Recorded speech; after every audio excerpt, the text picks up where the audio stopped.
We always start from the top down before we build from the ground up. The reason why is you've got to get your hands on the club correctly to get that face to the path very square or slightly closed or open to create the ball flight that you want. Getting your grip on correctly also has some very far downstream impacts on how your stance is going to be built, on how your dominant ground reaction force is going to be your signature when you hit a golf ball. And it's going to have a lot of implications on even your footwear, even the type of clubs that you play. So understanding why we start here is critical.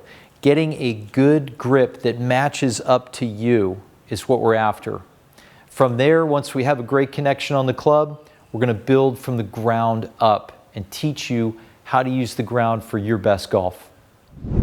There are laws of ball flight, and they've been around ever since a Scotsman hit the first feathery. They're the path of the club, the face of the golf club, the attack angle of the golf club, the speed of the club, the centeredness of the contact, and the club's dynamic loft. These laws are guidelines for us that we have to base your ball flight off of. And the most important one we're going to learn about is the starting one, about the face of the golf club. And how you control the face of the golf club has tremendous downstream impacts on how you use the ground. I'm going to show you something with the trail hand. If I place my right hand on the golf club, and without moving my body, turn or anything, I can change the club face position 180 degrees easily. This massive change has big influences on where the ball curves, the face of the golf club. We're going to learn that through radar. If the face of the club is closed to the path, the ball with the centered strike would curve to the left for a right-handed golfer.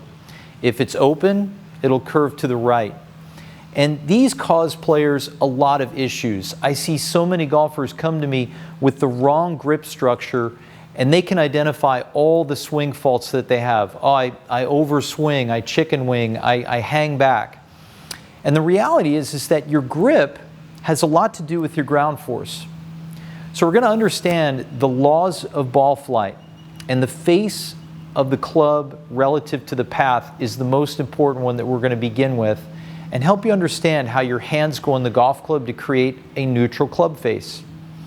If I was to give you all the secrets and teach you how to use the ground and hit the ball farther, well, you'd become what I call a Formula One car on ice. You'd have power but no control. So we're going to start with these laws. We're going to teach you about the trail hand and the lead hand on the golf club, and we're going to get that car headed straight.